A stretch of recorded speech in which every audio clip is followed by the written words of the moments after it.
በስመ አብ ወወልድ ወመንፈስ ቅዱስ አሐዱ አምላክ አሜን። ሞቱን በሚመስል ሞት ከእርሱ ጋር ከተባበርን ትንሣኤውን በሚመስል ትንሣኤም ከእርሱ ጋር እንተባበራለን።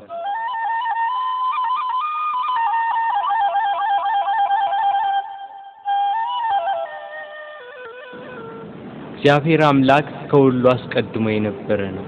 ሰማያት ሳይዘረጉ የየብስም ፊት ሳይታይ ተራሮች ሳይቆሙ የአየር ርዝመት ሳይከፈት ቀላያት ጥልቅ ሳይሆኑ የወንዞች ጎርፍ ሳይፈሱ እሱ በባህሪው የነበረ ነው።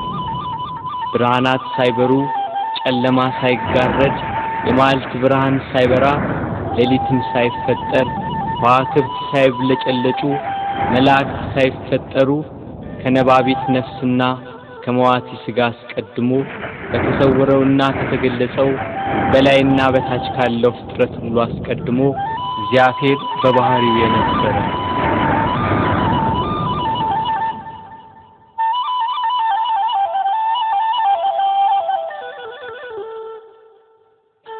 ፍጥረታቱን ግሩምና የተዋበ አድርጎ ፈጠረ።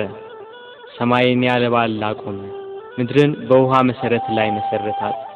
በጠራው ሰማይ ላይ ምሽቱን በሚያደምቀው ጨረቃ የሚያበሩ ከዋክብትም ሰዓቷን ሳታዛንፍ በቀን በምስራቅ ወጥታ በምዕራብ የምትጠልቀው ፀሐይ ሰባቱን ሰማያት 22ቱን ስነ ፍጥረት በጥበብ የፈጠረ ጌታ ከዚህ ጥበቡ ይልቅ ሰው ሆኖ ሞቶ ዓለምን ያዳነበት ጥበቡ እጅግ ይልቃል ይላሉ አባቶች።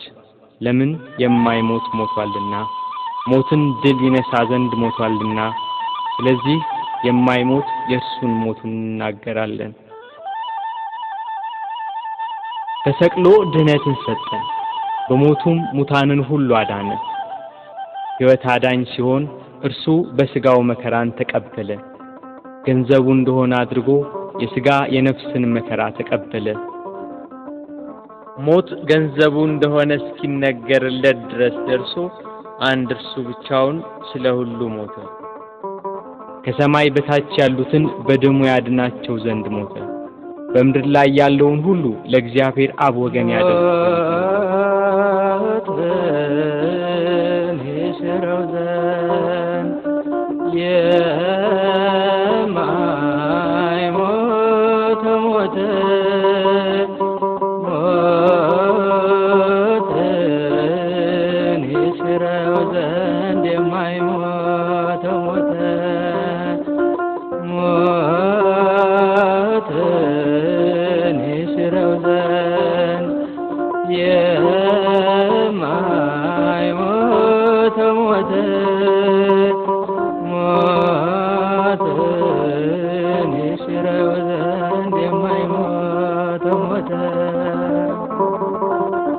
ጌታችን መድኃኒታችን ኢየሱስ ክርስቶስ አዳምን ከሞት ለማዳን በገባው ቃል ኪዳን መሰረት 5500 ዘመን ሲፈጸም ከድንግል ማርያም ከሥጋዋ ሥጋ ከነፍሷ ነፍስ ነስቶ ሰው ይሆን ዘንድ መጣ።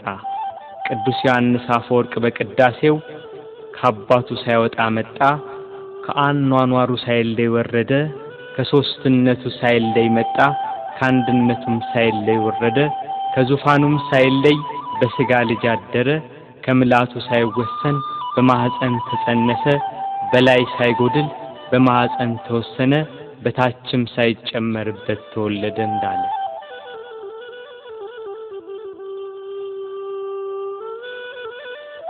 ቃል ከሰማይ ወርዶ ከቅድስት ድንግል ማርያም በነሳው ሥጋ ሰው በሆነበት በዚያ ዘመን ኢየሩሳሌም በሮም ግዛት ስር ነበረች።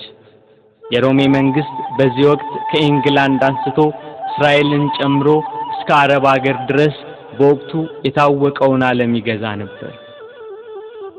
ሮም ገናና መንግስት በነበረችበት በዚያን ጊዜ ሮማውያን ልዩ የዜግነት መብት ነበራቸው።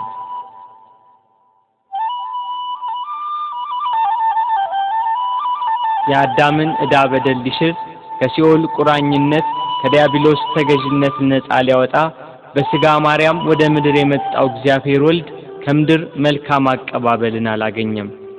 በቅዱስ ገብርኤል ብስራት ያለ ዘርአ ብእሲ ከድንግል ማርያም በቤተልሔም ሲወለድ ሁሉ ያለው አንዳች ያልጎደለበት በሰማይ በእጅ ያልተሰራ ግዛት ያለው እርሱ ምንም እንደሌለው በከብቶች በረት ተወለደ።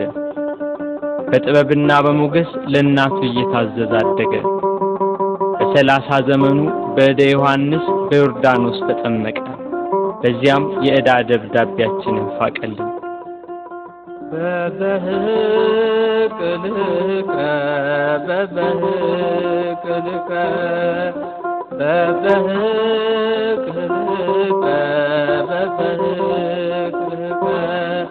በ30 ክረምት በዮርዳኖስ ተጠምቀ በ30 ክረምት በዮርዳኖስ ተጠምቀ ጥቂት መስኬት ታደገ ጥቂት መስኬት ታደገ ጥቂት መስኬት ታደገ ጥቂት መስኬት ታደገ በ30 ክረምት በዮርዳኖስ ተጠመቀ በ30 ክረምት በዮርዳኖስ ተጠመቀ። ወንጌልን እየሰበከ ድውያነ ሥጋን በታምራት ድውያነ ነፍስን በትምህርቱ ይፈውስ ነበር። በዋለበት እየዋሉ ባደረበት እያደሩ ትምህርቱን የሚሰሙት የሚያዳምጡት በረከቱ። 5 ገበያ የሚሆን ሕዝብ ገሚሱ ቃሉን ለመስማት ሌላው ደም ግባቱ ያማረ መልኩ ሰው አይቶት አይጠግብም ነበርና የተወደደ ደም ግባቱን ለማየት ከፊሉ ህብስት እያበረከተ ይመግብ ነበርና ከሚበላው ለመሳተፍ የቀረው በደዌ ዳኛ ባልጋ ቁራኛ የተያዙ በሽተኞች ከደዌያቸው እንዲያድናቸው ይከተለዋል። ከተራራ እየወጣ ከፍ ባለ ድምፅ ወንጌልን ይሰብካል። ለሁሉ እንደሚገባው በምሳሌ እያደረገ ሕይወት የሆነ ቃል ሕይወት የሆነ አምላክ ርዕሰ መምህር ሊቀ ካህናት ጌታ የምስራቹን ወንጌል አስተማረ። በሐዘን በመከራ ያሉ ሁሉ ቃሉን የሰሙ ተአምራቱን የተመለከቱ ይጽናኑ ይደሰቱ ነበር። ላዘኑት መጽናናት፣ ለደከሙት ብርታት፣ ለወደቁት መነሳት፣ ለተቸገሩ ሁሉ ፈጥኖ ደራሽ በጎደለ የሚሞላ የበረከት አባት በዶኪማስ ሰርግ በቃና ገሊላ ከእናቱ ከእመቤታችንና ከቅዱሳን ሐዋርያት ጋር ተገኘ። ውሃውን ወደ ወይን ጠጅ ለወጠ። እንጀራ አበርክቶ እስኪተርፍ መገባቸው። በውሃ ላይ እየተራመደ ተጓዘ። ነፋሳት ቃሉን እየሰሙ ተገዙለት። አጋንንት እየፈሩና እየተንቀጠቀጡ ሰገዱለት። ከብዙ ሰዎች ላይ ማራቃቸው። ድውያንን ፈወሳቸው። የሞቱትን አስነሳ። በሞቱ ሕይወትን ለሚሰጣት ጌታ ምድር ሞት ደገሰችለት። የተራቡትን ስላበላ የሕይወት ወንጌልን ሰብኮ በአዲስ ጎዳና መንገድን ስላቀናልን በጎ በማድረጉ ተሰቅሎ ይሞት ዘንድ ፈረደችበት።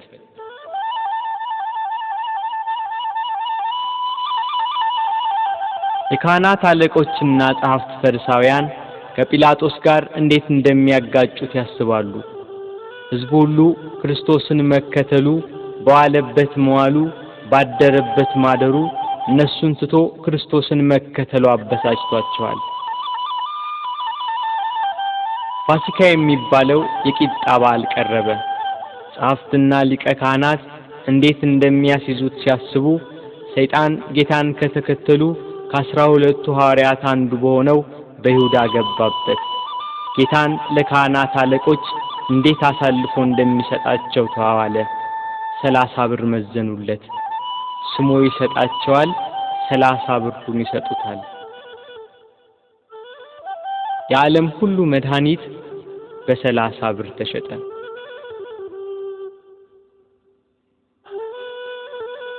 እንዳስለመደው ወደ ደብረ ዘይት ሄዶ በጌቴሴማኒ በአትክልት ስፍራ ሳለ ከ12ቱ አንዱ ያስቆሮቱ ሰው ይሁዳ የተባለው ሐዋርያ የሚመራቸው ሰይፍና ጎመድ ያዙ የካህናት አለቆችና ጸሐፍት ሌሎች ብዙ ሰዎች ወደ እነርሱ ገሰገሱ።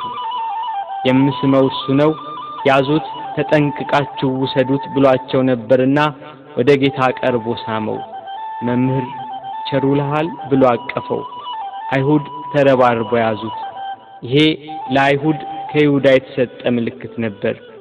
ቅዱስ ዮሐንስ አፈወርቅ በቅዳሴው ድርሰቱ ሁሉን ያዘውን ያዙት፣ ሁሉን የሚገዛውን አሰሩት፣ የሕያው የአምላክ ልጅ አሰሩት፣ በቁጣ ጎተቱት፣ በፍቅር ተከተላቸው እንዳለ ከሐዋርያት ለይተው ያዙት።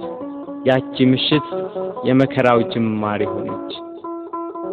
ምን ሰጡ ይሁዳ አይሁድ ወገኖች ለእነርሱ አሳልፈ ጌታህን የሰጠ ከሁሉ የሚበልጥ ስልጣን ሰጥቶ ሳለ ከሁሉ የሚበልጥ ስልጣን ሰጥቶ ሳለ ብር ለመቀበል ልብ ተታለለ፣ ልብ ተታለለ። ምን ሰጡ ይሁዳ ሥጋዬን ቆርሼ ደሜን አፍስሼ መስዋዕት ሆኜ አድንሃለሁ ብሎ ቃል ኪዳን የገባለት ጌታ ሞትን ያጠፋ ዘንድ የሞትን መውጊያ ይሰብር ዘንድ ለመታረድ እንደሚነዳ በሚሸልቱት ፊት እንደማይናገር እንደ የዋህ በግ በኋላቸው እየተከተሉ ጎተቱት።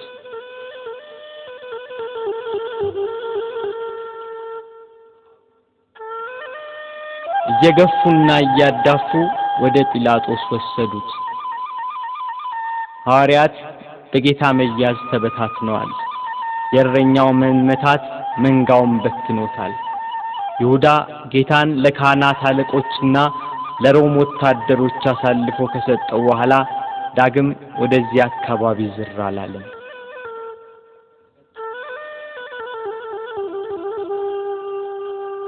ድንግል ማርያም የፋሲካን በዓል ማክበርን ስታስብ የልጇን መያዝ ሰማች።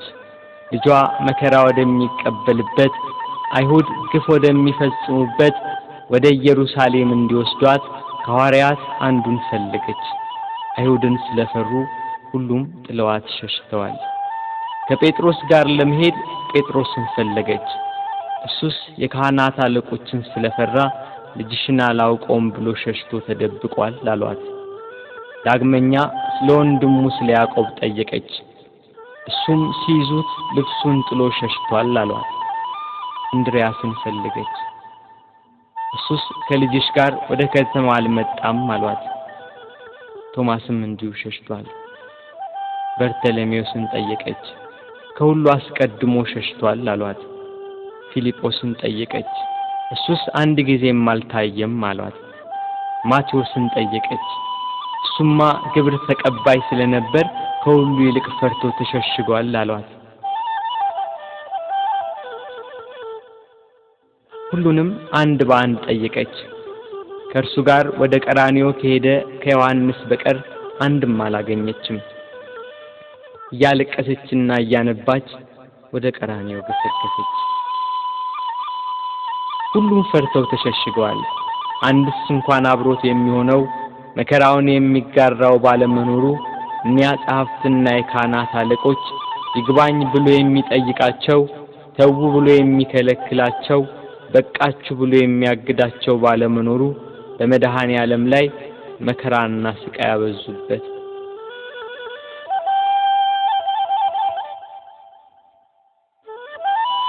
ጲላጦስ እንደ ሕጋቸው ሞት እንዲፈርድበት አደባባይ አቆሙት። ሊቃነ መላእክት በመፍራትና በመንቀጥቀጥ ከፊቱ የሚቆሙለት እርሱን በአደባባይ አቆሙት።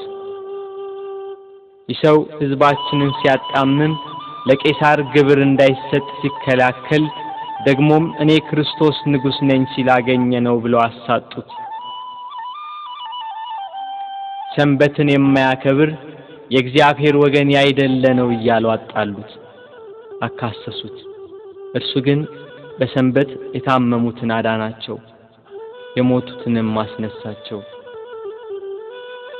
በምኩራብ ውስጥ እጁ የደረቀች አንድ ሰው አገኘ። አይሁድ ግን ያጣሉት ያካሰሱት ዘንድ በሰንበት ያድነው እንደሆነ ብለው ይጠባበቁ ነበር። ጌታም እጅህን ዘርጋ አለው። እጁን ዘረጋ፣ ድና እንደ ሁለተኛይቱ ሆነችለት። አይሁድ ግን ሰንበትን ሻረ አሉት። ከወደፊቱ ሆዱ ያበጠ አንድ ሰው ነበር። ጌታችንም ይህንን ሆዱ ያበጠውን ሰው ይዞ በሰንበት አድኖ ሰደደው። አይሁድ ግን ሰንበትን ሻረ አሉት። በሰንበት ሲያልፍ እውር ሆኖ የተወለደ ሰው አገኘ። በምራቁ አፈር ለውሶ አይኑን ቀብቶ ሄደህ በፈሳሽ ውሃ ታጠብ አለው። ሄዶ ታጠበ፣ እያየም ተመለሰ። አይሁድ ግን ሰንበትን ሻረ አሉት። አርካ ሰማዳኑ ማቅናት ጎባጣውን ማቅናት ጎባጣውን ይበደለኛ ነው ሊሰቀል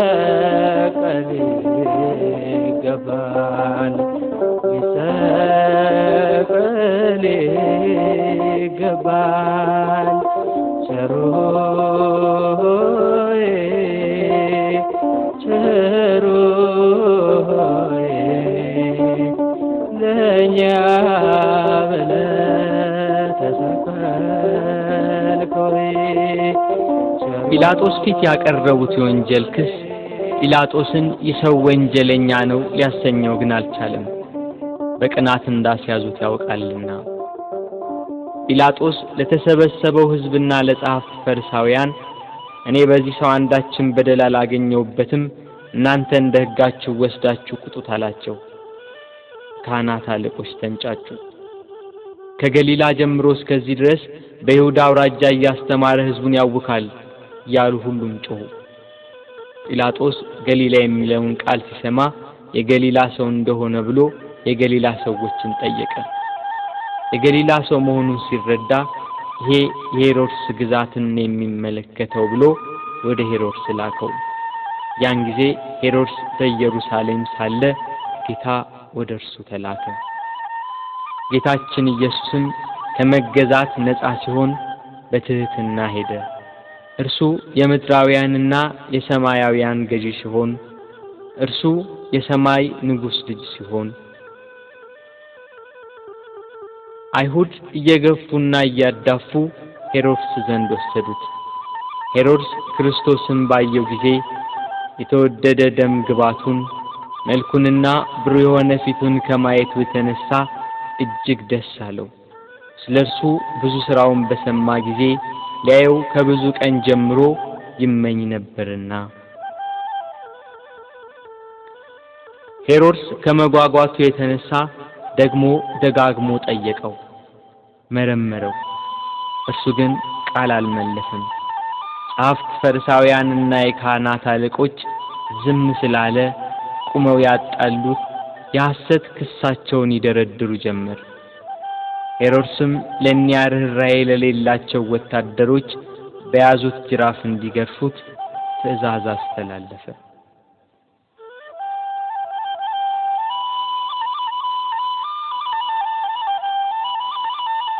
በእርሱ ግርፋት የአዳምን ግርፋት ሊያስወግድ በሄሮድስ ትእዛዝ ብዙ ተገረፈ። ሥጋው እየተቆራረጠ ደሙ እንደ ውሃ ወደ ምድር ፈሰሰ።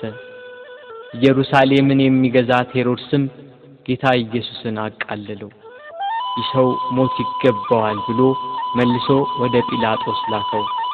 በዚያች በመከራው ቀን የፍቅር የእርቅ የይቅርታ ቀን ኃጢአት የሚያስተሰርይባት ቀን የሕይወትና የድኅነት ቀን ናትና ከቀድሞ ጀምሮ ጸብና ክርክር የነበራቸው ጲላጦስና ሄሮድስ ያን ጊዜ ተፋቀሩ።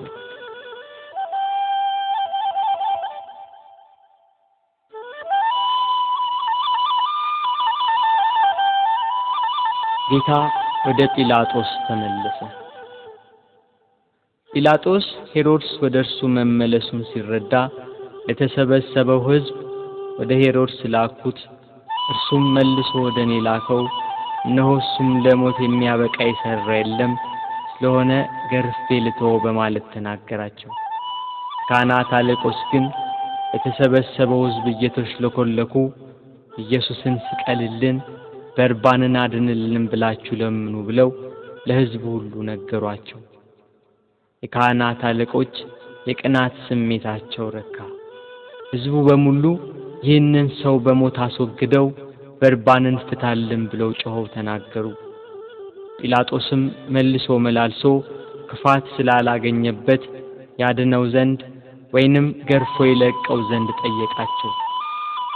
ሕዝቡ ግን በታላቅ ቃል እየጮኹ ስቀለው፣ ስቀለው፣ በሞት አስወግደው፣ በርባንን ፍታልን፣ እርሱን ግን ስቀለው አሉ። በንጹህ ደም የታጠበ ብዙ ነፍሳትን የገደለ ሽብር፣ ዋይታና ሁከት ያነገሰ በርባን ይፈታልን፣ በደል ያልተገኘበት ንጹሕ ባዲ ክርስቶስ ግን ይሰቀል አሉ።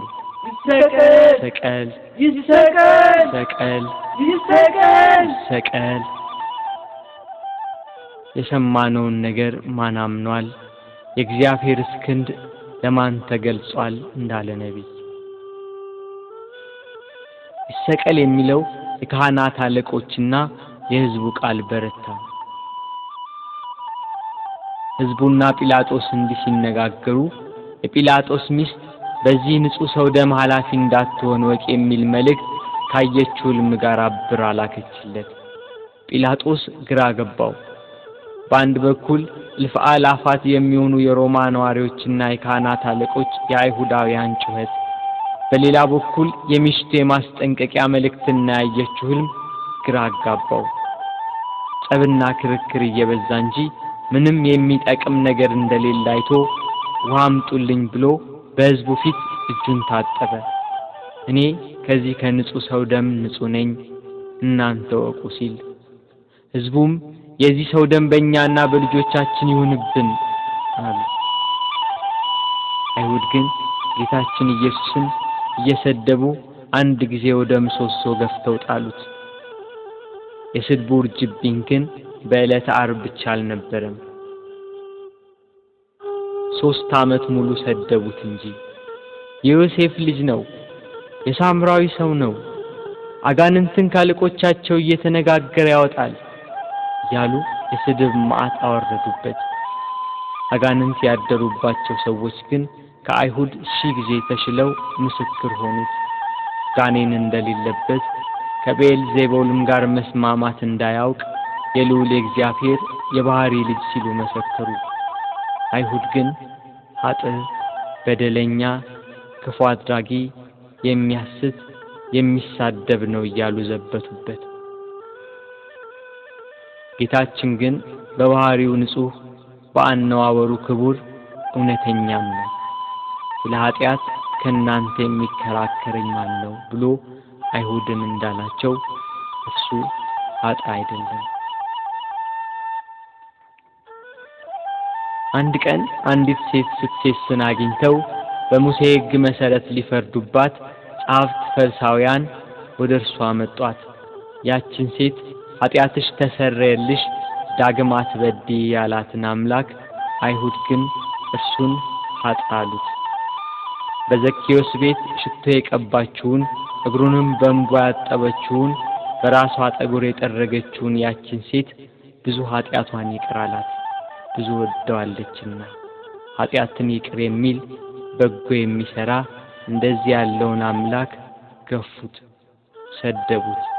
ይገርፉትም ዘንድ እግሮቹንና እጆቹን ከድንጋይ ጋር የኋሊት አሰሩት። ካሰሩትም በኋላ በማከታተል ጭፍሮች ይገርፉት ጀመር። የሚሞት እንዳይገረፍ የማይሞት እንዲገረፍ እያወቁ በግፍ ገርፈው በግፍ ገደሉት። ንጹሕ ክርስቶስ ሆንክ በደለኛ ብለህ ስለኛ መስቀል አሸክመው አስረው ገረፉህ ያዳፉህ መስቀል አሸክመው አስረው ገረፉህ ያዳፉህ እጅና እግርህ በብረት ተመታ የዓለም ጌታ ጌታ ሆይ የተገረፈባቸው አለንጋና ገመድ በደም ታለሉ። ከግርፋቱም ጽናት የተነሳ ሥጋው ሁሉ አለቀ። የማይገረፍ አምላክ ሥጋን በመልበሱ ሰውን ለማዳን የሰውን ሥጋ ለብሶ በመምጣቱ ተገረፈ። የመላእክት ሰራዊት በፍጹም መደንገጥ ለሚሰግዱለት እየዘበቱ በፊቱ ተንበረከኩ።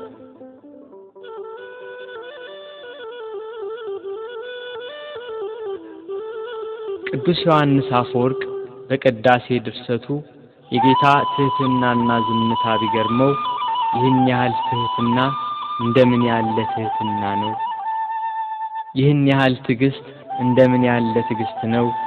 ይህን ያህል ዝምታ እንደምን ያለ ዝምታ ነው! ይህን ያህል ቸርነት እንደምን ያለ ቸርነት ነው! ይህን ያህል ሰውን ማፍቀር እንደምን ያለ ፍቅር ነው!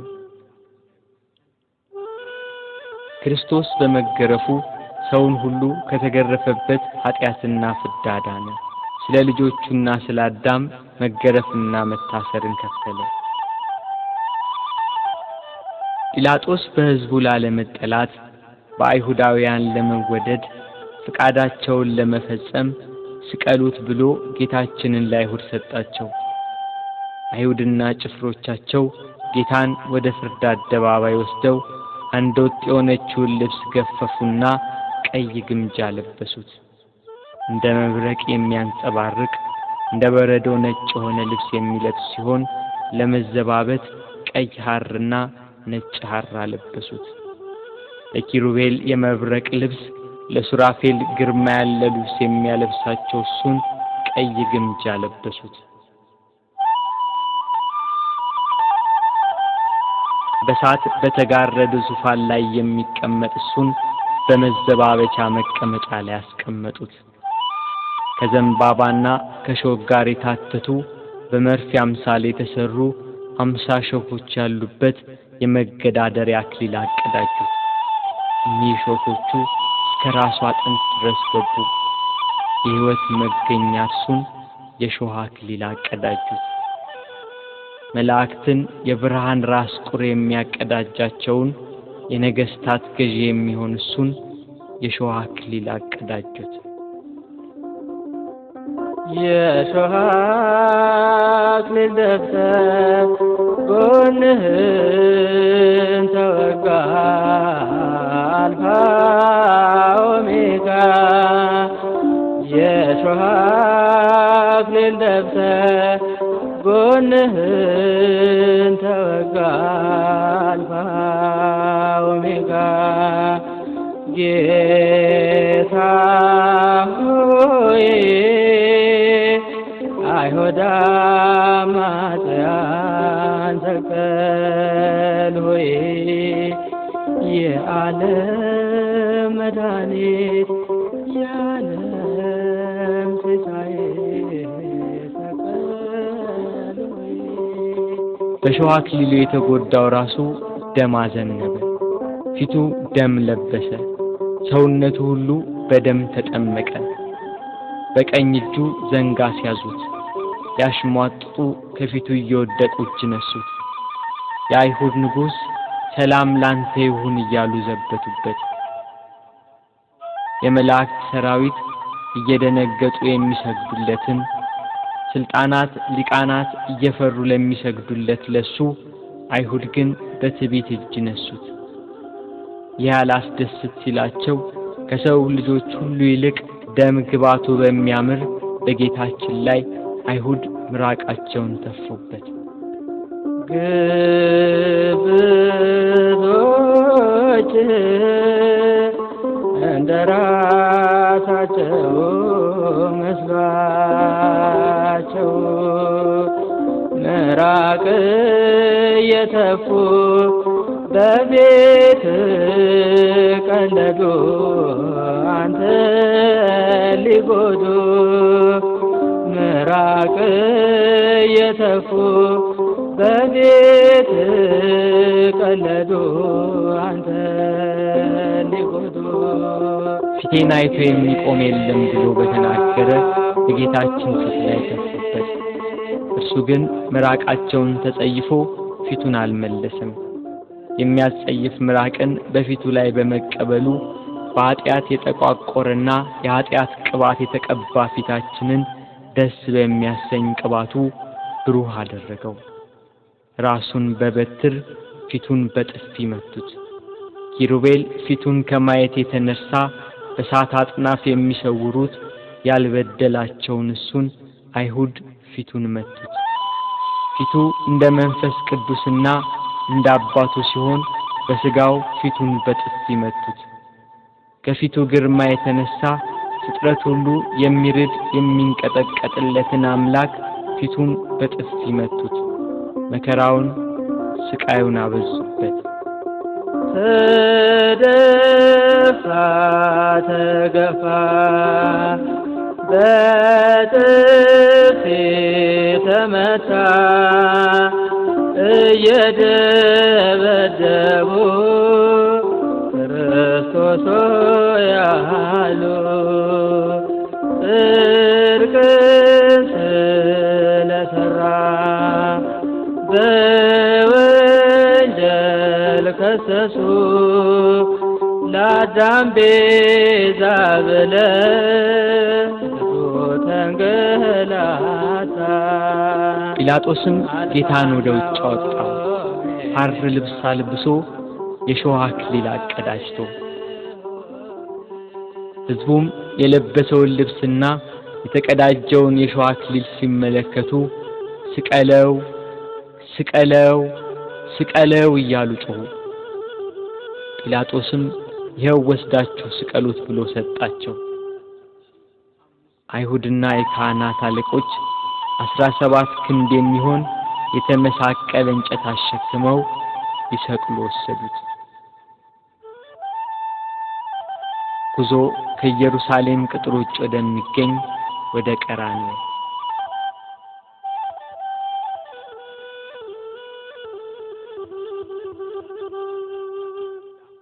አብሮት ያለው የሕዝብ ብዛት እንዲህ በቀላል የሚገመት አይደለም። የጦር መሳሪያ ይዘው የተከተሉትም ጭፍሮች 580 ናቸው። ከነርሱም ጋር የተባበሩ ሌሎች ብዙ ሰዎች ነበሩ። መከራውን ስቃዩን የተመለከቱ የኢየሩሳሌም ሴቶች ደረት እየደቁ መሬት እየወደቁ ያለቅሱለት ነበር። እርሱ ግን እናንተ የኢየሩሳሌም ሴቶች ለኔ አታልቅሱ፣ ለራሳችሁና ለልጆቻችሁ አልቅሱ። መካን የሆኑ ያልወለደችም ማህፀን ያላጠቡም ጡቶች ንዑዳን ክቡራን ናቸው የሚባልበት ወራት ይመጣል። በዚህ በእርጥብ እንጨት እንዲህ ያደረጉ ደረቅ ቢያገኙ እንዴት ይሆኑ?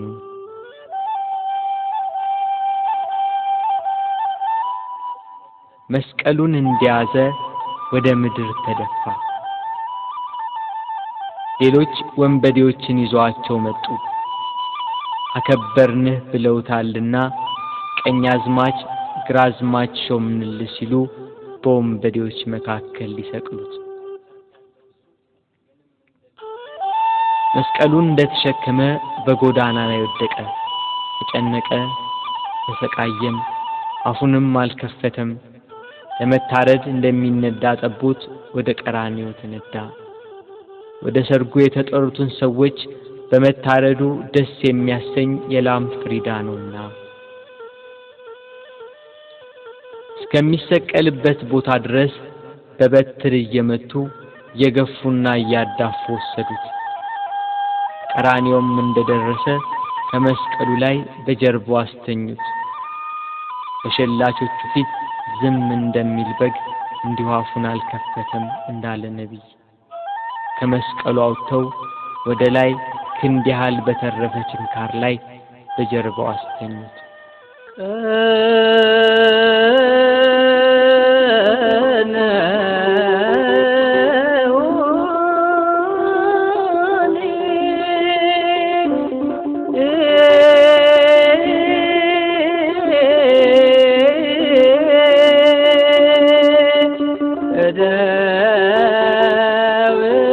እደውየ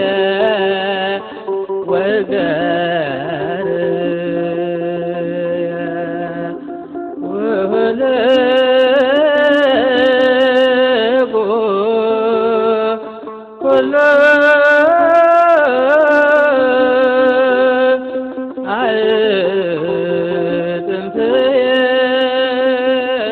ይኸው ችንካር በደረቱ ዘልቆ ወጣ። ደረቱን ከመስቀሉ ጋር በአንድ ችንካር በጀርባው ሲወጣ ቸነከሩት። መላእክት ግን በደረቱና በጀርባ የፈሰሰውን ደም በእሳት ጽዋ ተቀበሉት። እጆቹን ከመስቀሉ ዳርቻ እስኪደርስ ድረስ በገመድ እየጎተቱ በሁለት ችንካር ቸነከሯቸው። መላእክት ግን የእጆቹን ደም በእሳት ጽዋ ተቀበሉ። የታመሙትን በእጆቹ ስላዳናቸው፣ በእጆቹ ለምጻሞችን ስላነጻቸው፣ የዕውሮቹን ዓይን በእጆቹ ስላዳነ፣ በእጆቹም የሞቱትን ስላስነሳ፣ አይሁድ ግን እጆቹን በመስቀል እግሮቹንም በአንድ ችንካር ቸነከሯቸው። መላእክት ግን የእግሮቹን ደም በእሳት ጽዋ ተቀበሉ።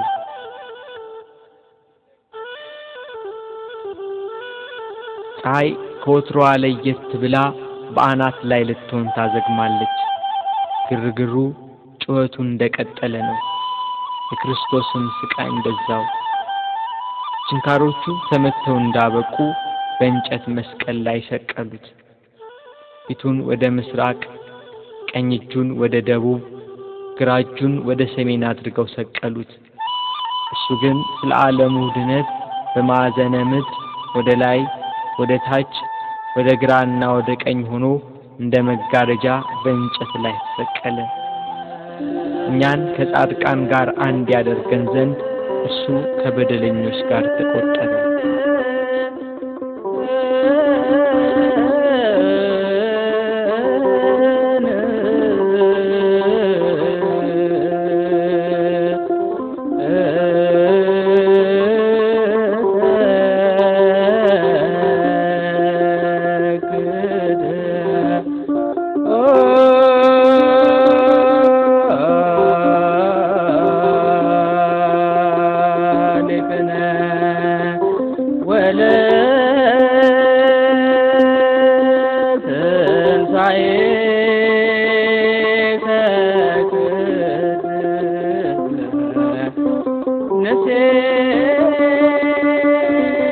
ጲላጦስም በደሉን የሚናገር ጽሑፍ ጽፎ ከራሱ በላይ አኖረ።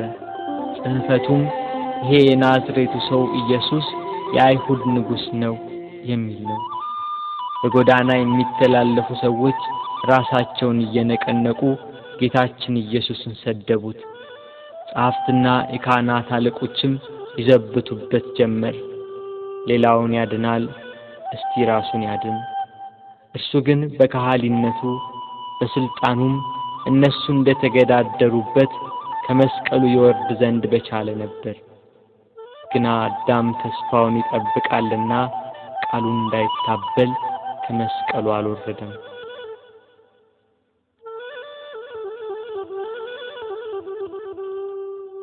የጌታችን የኢየሱስ ክርስቶስ እናት እመቤታችን ቅድስት ድንግል ማርያም ከእህቷ ከቀሎጵያ ልጅ ከማርያምና ከመግደላዊት ማርያም ጋር ከመስቀሉ አጠገብ ቆማ ሆድን በሚያቃጥል አንጀትን በሚቆራርጥ በጽኑ ሐዘን ታለቅስ ታነባ ነበር። በድንግልና ስለጸነሰችው ስለተወደደ ልጇ ድንግል ማርያም ለምን አታለቅስ? 9 ወር ከ5 ቀን በማህፀኗ ስለወሰነችው ልጇ ድንግል ማርያም ለምን አታለቅስ? የድንግልና ጡት ወተት ስላጠባችው ልጇ ድንግል ማርያም ለምን አታለቅስ? በስደት ከሀገር ሀገር ተጉዛ በግብጽ በረሃ ስለተንከራተተችበት ልጇ ድንግል ማርያም ለምን አታለቅስ? ራሔል ስለ ልጆቿ የምታለቅስ ከሆነች ድንግል ማርያም ለልጇ ለምን አታለቅስ? ራሔል ከአንድ ቦታ ወደ አንዷ ይዛቸው ላልተሰደደችው ልጆቿ የምታለቅስ ከሆነ ድንግል ማርያም በስደትና በስቃይ ወደ በረሃ ለተሰደደችው ልጇ ለምን አታለቅስ? መቃብራቸውን ላላየችው ልጆቿ ራሔል የምታለቅስ ከሆነች ድንግል ማርያም የታተመ ልጇን መቃብር እያየች ለምን አታለቅስ? የ12ቱ ነገድ አባት ሽማግሌው ያዕቆብ ስለ ልጁ ስለ ዮሴፍ ያለቀሰው ለቅሶ ዛሬ አዲስ ሆኖ ተገኘ።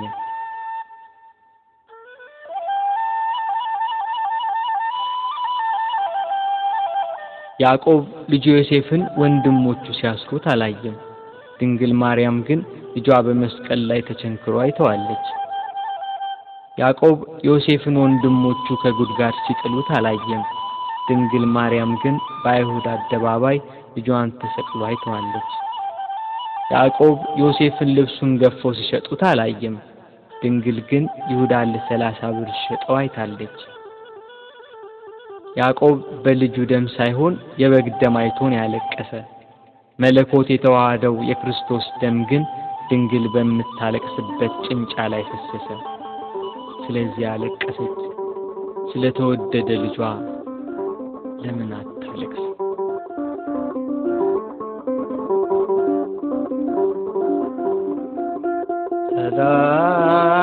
ሰላም ለኪ ማርያም ድንግል እንልሻለን እንደ ቅዱስ ኤፍሬም እንደ አባታችን እንላለን ድንግል ለምኝልን።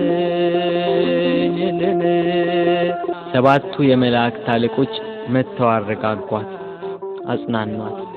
እሷ ግን በመስቀል ላይ ሆኖ የሚሰቃይ ልጇን እያየች ልቅሶ መተውን መጽናናትን እምቢ አለች። አባቷ ዳዊት እሳት በሆነ ፈረስ ተቀምጦ መጥቶ አጽናናት። እርሷ ግን ልቅሶ መተውን አልቻለችም። ከወለደችው ጀምሮ ልጄ እያለች በሽጋት የኖረች እናት ያሁኑ የመረረ ሆነባት። ፊት ለፊት በመስቀል ላይ እያየች እንዴት ብላ ትታገስ? ምንስ ብላ ትጽናና?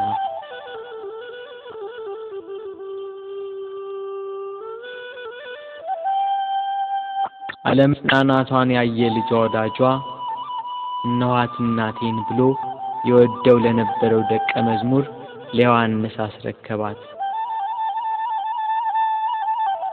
የደሙን መፍሰስ የጎኑን መወጋት የልጇን ሞት ባየች ጊዜ ከሐዘን ብዛት እንዳትሞት ለሚወደው ደቀ መዝሙር ለዮሐንስም ከሐዘን የምታረጋጋ የመዳን ተስፋ የሆነች እናት በመስቀሉ ስር በመገኘቱ እነኋት እናትህ ብሎ የእርሱን እናት ሰጠው። በቀራንዮ ለሚዱ ሕማምና ሞት እንደሚዘክሩ ሁላ በዮሐንስ አማካኝነት እናት ሰጠች።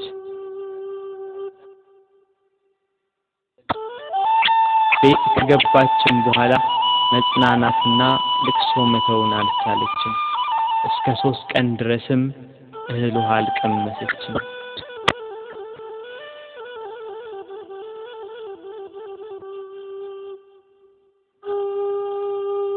ፀሐይ አናት ላይ ስትደርስ ብርሃኗን ከለከለች። በቀትር ፀሐይ በሚጠነክርበት ሰዓት ኢየሩሳሌምን ጨለማ ወረሳት። ጨረቃም አምላክን በመስቀል ላይ በማየቷ ደም ለበሰች። ከዋክብት ረገፉ። ክርስቶስ በመስቀል ሳለ ትንቢቱ ሁሉ እንደተፈጸመ ባየ ጊዜ ተፈጸመ አለ። ነፍሱን ከስጋው ለየ። አምላክ በስጋው ሞተ። በነፍሱ የሞተውን አዳምን ለማዳን ክርስቶስ በስጋው ሞተ።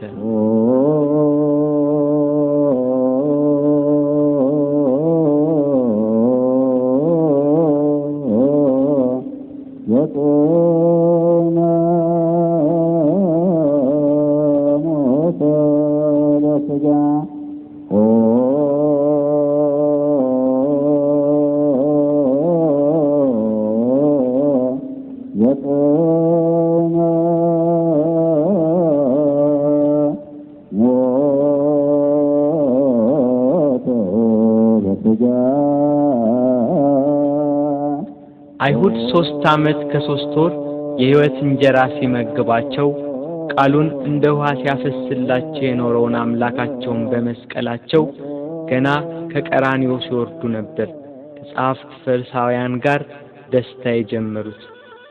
እያንዳንዳቸው ስላደረጉት ጀብደኝነት በክርስቶስ ላይ ስለፈጸሙት በደል ያወጋሉ።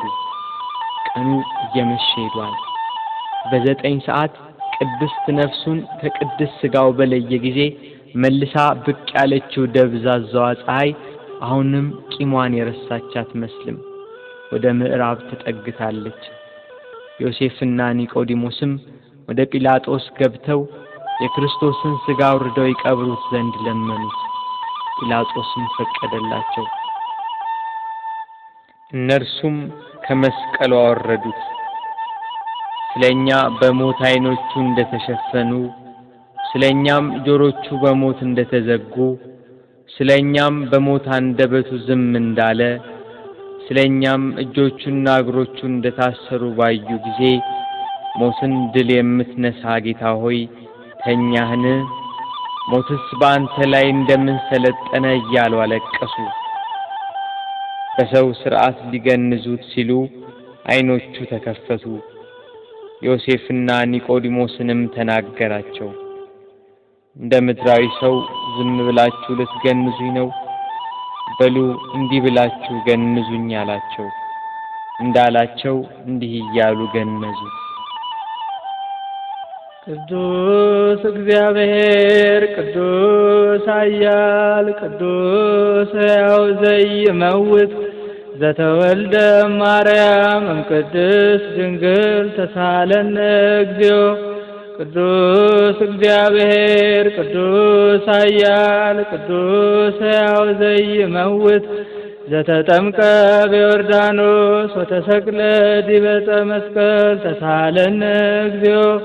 ቅዱስ እግዚአብሔር ቅዱስ ኃያል ቅዱስ ሕያው ዘይመውት ዘተንሥአ እሙታን አመ ሣልስት ዕለት ዐርገ በስብሐት ውስተ ሰማያት ወነበረ በየማነ አቡሁ ዳግመ ይመጽእ በስብሐት ይኰንን ሕያዋነ ወሙታነ ተሳሃለነ እግዚኦ።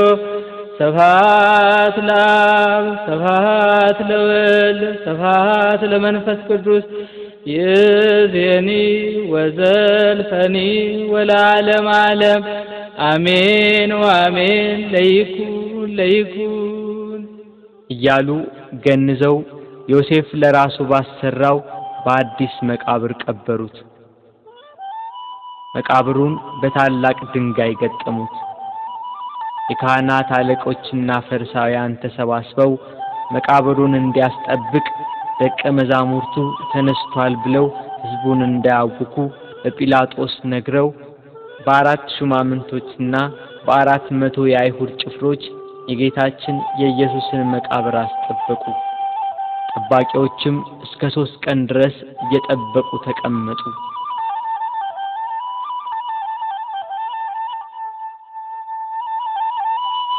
ቅዳሜ ሌሊት ለእሑድ አጥቢያ ከዋክብት ሰማያትን እያደመቁ ናቸው።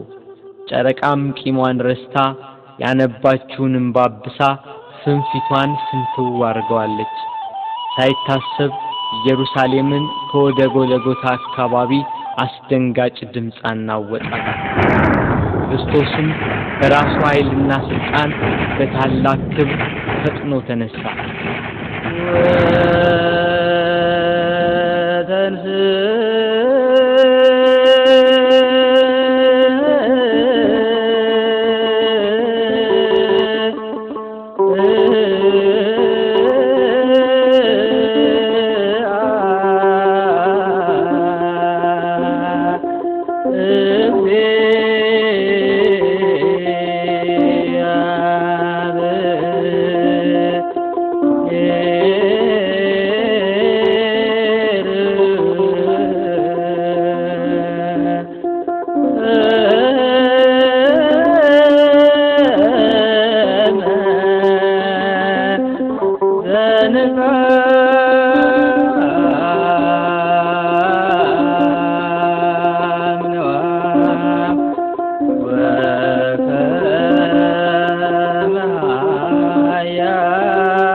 ሲኦል በብርሃን ተጥለቀለቀች።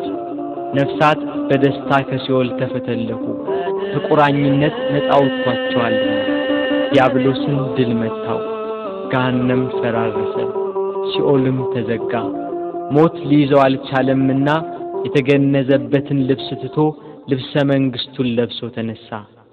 በተወለደ ጊዜ የእናቱን ማኅተመ ድንግልና እንዳለወጠ በትንሣኤውም ከእህቱም መቃብር መግነዝ ፍቱልኝ ሳይል በመላእክት ታጅቦ በክብር ተነሳ።